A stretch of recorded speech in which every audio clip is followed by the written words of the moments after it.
नमस्ते, अभिवादन आपका इनोसेंट इन्वेस्टर के इस नए वीडियो में आपके लिए डिस्क्लेमर बात करेंगे रिलायंस की। रिलायंस पर अलग अलग ब्रोकरेज हाउसेस की तरफ से क्या टारगेट दिया जा रहा है उस पर डिस्कशन करेंगे। क्या बाइंग लेवल आ चुका है उस पर डिस्कशन करेंगे। आई होप आपने अभी तक वीडियो लाइक कर लिया होगा। अगर आपको लगता है हम आपकी मदद कर पाते हैं तो वीडियो लाइक ज़रूर किया कीजिए। चलिए आगे बढ़ते हैं। पहले हम टारगेट्स देख लेते हैं कि अलग अलग ब्रोकरेज हाउसेस क्या टारगेट दे रहे हैं, फिर वापस आएंगे चार्ट पर। हमने आपके लिए अरेंज कर दिया है कुछ वेबसाइट्स की मदद लेकर, तो उन वेबसाइट्स को बहुत बहुत धन्यवाद इस डेटा को अवेलेबल कराने के लिए। हम बात शुरू करेंगे मोतीलाल ओसवाल से। काफ़ी बेहतरीन इनकी तरफ से रिसर्च की जाती है। देखो एक चीज़ याद रखना, जो रिसर्च करते हैं और जो टारगेट और मतलब बाई या सेल का जो टारगेट देते हैं वो दोनों में थोड़ा सा अंतर हो सकता है, तो आपको उसको खुद से एडजस्ट करना पड़ता है क्योंकि उनकी सोच उस वक्त अलग है। बाद में कुछ अच्छी न्यूज़ बुरी न्यूज़ भी आ जाती हैं, तो कई सारी चीज़ें वहाँ पर काम करती हैं। मोतीलाल ओसवाल की जो रिसर्च होती है वो मुझे पसंद है, लेकिन जो इनके टारगेट प्राइजेस होते हैं और जो प्रिडिक्शन किया जाता है वो मुझे नहीं पसंद है। ठीक, तो आई होप आप समझोगे। अलग अलग जगहों पे सेम सिचुएशन मेरे साथ होती है। अब यहाँ पर मैं ये नहीं कहता कि मैं उनसे बड़ा हूँ या वो मुझसे बड़े हैं। सबकी अपनी पसंद होती है, सबकी अपनी चॉइस होती है, कोई कहीं भी सही हो सकता है इस मार्केट में। चलिए आगे बढ़ते हैं। ब्रोकरेज फर्म ने मतलब मोतीलाल ओसवाल ने बाई की रेटिंग दी है, ठीक है। अब 2430 का इन्होंने टारगेट दिया है। एक चीज़ आपको लग रहा होगा कि कोई 2400 का टारगेट दे रहा है, कोई इससे भी कम दे रहा है। ये हाईएस्ट टारगेट है जो हमने इनकाउंटर किया है, ठीक। और ये जो पॉजिटिव टारगेट इन्होंने दिया है, कई सारी बातें इन्होंने की है। क्या? Higher multiple for the digital business captures, और जो रेवेन्यू अपॉर्चुनिटी आने वाली है इनके पास। कहाँ से? पोटेंशियल टैरिफ हाइक्स, मतलब जो इनके पास प्लान्स हैं उसका ये पैसा बढ़ा देंगे। और अपॉर्चुनिटी जो फीचर फ़ोन मार्केट में इनके सामने आने वाली है, ये नया जियो फ़ोन लॉन्च होने के बाद तो और बड़े लेवल पे ये बातें चली जाएंगी। और दूसरी चीज़, अगली चीज़ जो है वो रिटेल जो इनका पार्ट है वहाँ पर भी काफ़ी तगड़ा जो है स्टोर ओपनिंग का प्रोसेस तगड़े से हो रहा है। डिजिटल कॉमर्स में भी अजियो की जो बात हो रही है वहाँ पर भी बहुत तगड़े से चीज़ें काम कर रही हैं। जियो मार्ट भी बहुत तगड़े से काम कर रहा है। तो कई सारी चीज़ें जोड़ जाड़ के इनको एक 2430 रुपये का टारगेट देने पर मजबूर करती हैं। मजबूर मैं इसलिए यहाँ पर यूज़ कर रहा हूँ क्योंकि इनका जो है बहुत बड़ा रेवेन्यू, अप्रॉक्सीमेटली मोर देन 65%, हाँ अप्रॉक्सीमेटली ये डेटा रखिएगा कि इनका जो पैसा आता है, जो प्रॉफिट आता है, जो रेवेन्यू आता है वो आता है ऐसे बिजनेस से जो इनमें से कोई भी नहीं है। आई होप आप समझ गए होंगे। O2C, ठीक है, ये आपको पता है, हम इस पर बाद में डिस्कशन करेंगे।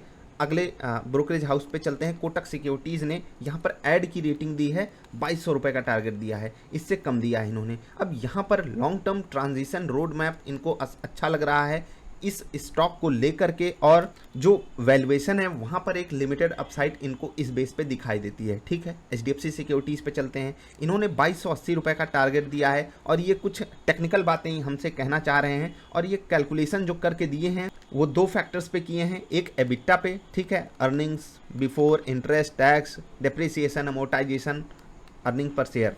तो अर्निंग पर शेयर 21 मल्टीपल्स पे है इस स्टॉक का, यानी कि EPS जो है वो 21 टाइम्स है। मतलब आप समझ गए होंगे प्राइस टू अर्निंग रेशियो, जानते हो ना। वीडियो देख लिया कीजिए, आपको सारी बातें पता चल जाएंगी। और जो एबिटा है इनका वो है 11 मल्टीपल पे। तो इन सब चीज़ों को देखकर इन्होंने टारगेट प्राइस 5 रुपये से कम किया है। अब आपको लगता होगा रिलायंस में 5 रुपये कम कर देना, जी नहीं। रिसर्च रिपोर्ट में ये सब चीज़ें बहुत मायने रखती हैं। इवन 2-4 रुपये भी मायने रख जाते हैं। 1% तो बहुत बड़ी वैल्यू हो जाती है।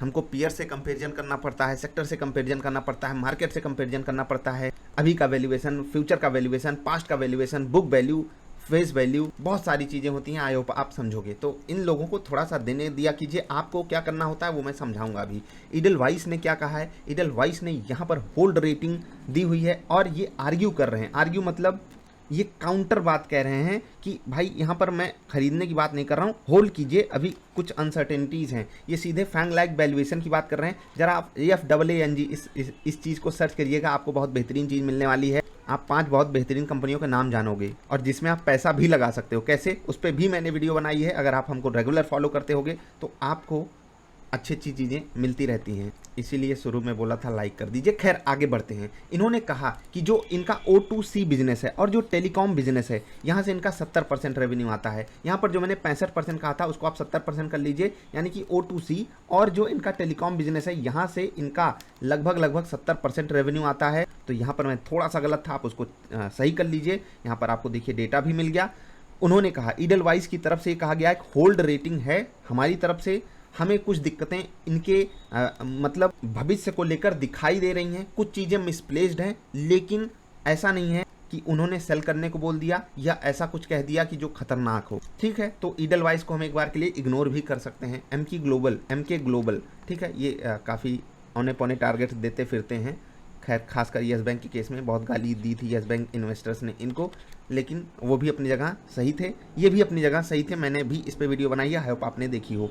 यहाँ पर इन्होंने भी होल्ड रेटिंग बरकरार रखी है और प्राइज जो है, जो टारगेट प्राइज है, उसको बढ़ा दिया है 2060 से 2330 पर। ये कमाल की चीज़ है। होल्ड रेटिंग इन्होंने बरकरार रखी है कि खरीदारी नहीं करनी है। और एमकी ने ये भी कहा है कि जो इनका नया एनर्जी बिजनेस आ रहा है, इसको 10% प्रीमियम एक्स्ट्रा एम्बेड करके इन्होंने दिया है। तो ठीक है, हम इन सिनारियों को अगर देखें तो रिलायंस इंडस्ट्रीज़ के स्टॉक को होल्ड के साथ पॉजिटिव रेटिंग ही मिली है। या तो आप होल्ड कीजिए या तो आप बाई कीजिए। टारगेट ऊपर के हैं, कोई 5% ऊपर, कोई 7% ऊपर, कोई 8, कोई 10, कोई उससे थोड़ा सा ज़्यादा। लेकिन आपने एक चीज़ देखा होगा क्या, कि रिलायंस जैसे दिग्गज स्टॉक में, जो भारत की सबसे बड़ी वैल्यूएशन वाली कंपनी है और नॉर्मल बेस पे अगर आप देखोगे तो भारत के सबसे अमीर आदमी की कंपनी है, उस कंपनी के स्टॉक को इस मार्केट में बहुत बड़ा वैल्यूएशन मिल नहीं रहा है। इवन निफ्टी के अगर हम प्राइस मल्टीपल से कंपेयर करें तो काफ़ी ज़्यादा सस्ती ये कंपनी हमारे साथ अवेलेबल है, हमारे सामने। क्यों अवेलेबल है? अपने सेक्टर के कारण, ठीक है, अपने कोर बिजनेस के कारण।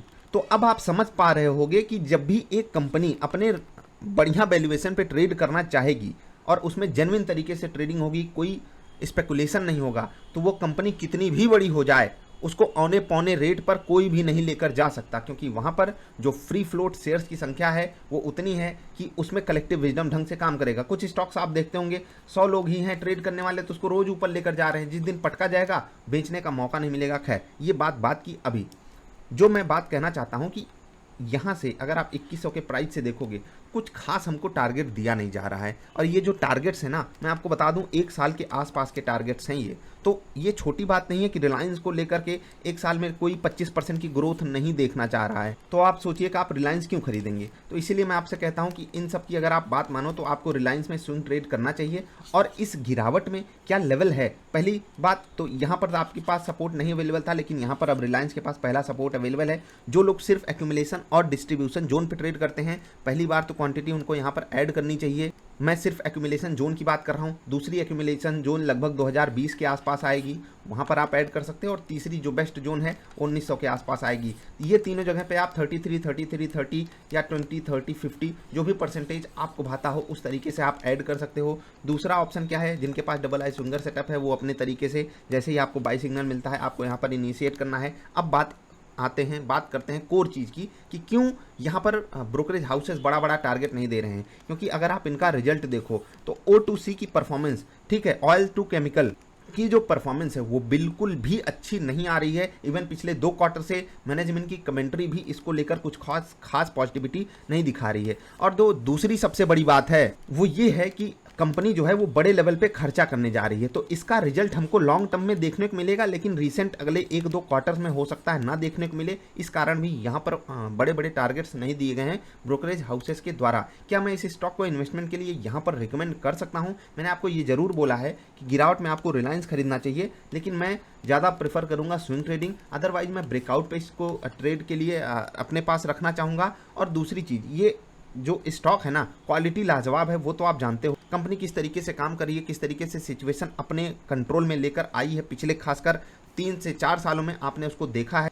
जियो की मोनोपोली किस तरीके से बढ़ती चली गई, जियो फाइबर किस तरीके से आगे आ रहा है, जियो मार्ट किस तरीके से आगे आ रहा है। इवन रिटेल बिजनेस में बिग बाजार को मतलब आगे लाने के बाद उसमें भी ये धूम धड़ाका करेंगे, जियो में भी ये धूम धड़ाका करेंगे। मतलब फ्यूचर बिल्कुल सेफ है। बस आपके लिए दिक्कत ये है कि जो करंट दिक्कतें हैं उनको आप झेल जाओ तो स्टॉक मार्केट में हमेशा आपने देखा होगा बुरे समय में ही आपको अच्छे स्टॉक्स अच्छे रेट पे मिलते हैं। तो अभी खासकर बुरा समय बाजार के लिए नहीं है, तो रिलायंस अभी उतना ज़्यादा नहीं गिर जाएगा जितना आप सोचे हो कि नहीं मुझे बहुत से लोग टारगेट देने भी आ जाते हैं। मैं उस टारगेट को बोलूँगा भी नहीं यहाँ पर, लेकिन आप औने पौने टारगेट मत सोच लीजिए। नीचे के लेवल पे नीचे डिमांड जोन है और वहाँ पर आपको बाइंग देखने को मिलेगी। तो जैसे ही आपको सपोर्ट मिलता है, एक्यूमुलेशन जोन मिलता है, स्विंग सेटअप पे बाई मिलता है, आप बाई कीजिए। डरिएगा नहीं कि ब्रोकरेज हाउसेस ने कम टारगेट दिया या होल टारगेट दिया, कुछ लोग तो करंट मार्केट प्राइस से भी नीचे का टारगेट दे रहे हैं, तो देने दीजिए, उनकी अपनी रिसर्च है, बातें वो ठीक ठाक कर रहे हैं, लेकिन जो रियलिटी है वो बाजार में लिक्विडिटी की है, हमको उसका फ़ायदा उठाना है। लॉन्ग टर्म वही सोचें जो मैंने आज वीडियो भी डाली है कि लॉन्ग टर्म के लिए कैसे तरीके आपको ढूंढने चाहिए, वो वीडियो आप देखोगे, आपको वहाँ से क्लैरिटी मिल जाएगी। आई होप मैंने आपको समझा दी बात, आपको बात समझ में भी आई है। काफ़ी ज़्यादा सवाल आ रहे थे रिलायंस को लेकर के कि हमने यहाँ ले लिया, वहाँ ले लिया, ऐसा करें वैसा करें, तो आपको मैंने ऐड करने का लेवल भी बता दिया, और ऐड करने का लेवल प्योर पॉइंट और टेक्निकल्स के हिसाब से है। अगर आपको अपने हिसाब से कोई टेक्निकल इंडिकेटर फॉलो करना है, आप अपने हिसाब से लेवल निकाल कर एडिशन कर सकते हो। ये गिरावट क्यों आई है उस पर भी मैंने वीडियो बनाई थी कि जो बाजार है ना, उसको कुछ चीज़ें पसंद नहीं आती हैं। अगर कंपनी बहुत बड़े टारगेट बनाती है तो वो तो अच्छी बात है, लेकिन उस टारगेट बनाकर, उस ऐसे टारगेट बना करके अगर कंपनी अभी खर्चा ज़्यादा कर रही है तो ऑफकोर्स ये बात है आने वाले समय में कंपनी की प्रॉफिटेबिलिटी पे असर पड़ेगा, और अगर प्रॉफिटेबिलिटी पे असर पड़ेगा तो कंपनी जब कम पैसा कमाएगी तो उसका वैल्यूएशन भी कम होना चाहिए। इसी कारण बाजार में एक सेंटिमेंटल गिरावट होती है, उसका हम एडवांटेज बाइंग के रूप में करना चाहिए। आपको हर कोई यही बोलेगा, लेकिन बेस्ट केस सिनारियो आपके लिए वही होगा जो आप खुद से रिसर्च करके ढूंढ पाओगे। तो अच्छा लेवल आप खुद से ही ढूंढ लीजिए। वीडियोज आपकी हेल्प कर सकती हैं, चाहे वो प्योर पॉइंट वाली हो, चाहे वो वॉल्यूम एंड कैंडलस्टिक वाली हो। ठीक, तो अभी हम आपसे अलविदा लेते हैं। कोई सवाल सुझाव नीचे पूछिएगा, कोशिश करूंगा मैं उसकी अलग से वीडियो बना दूं अगर कुछ जेन्युइन तरीके के सवाल आ जाते हैं तो। अभी के लिए इतना ही। वीडियो पसंद आई लाइक करके जाना। मिलेंगे फिर से। नमस्कार।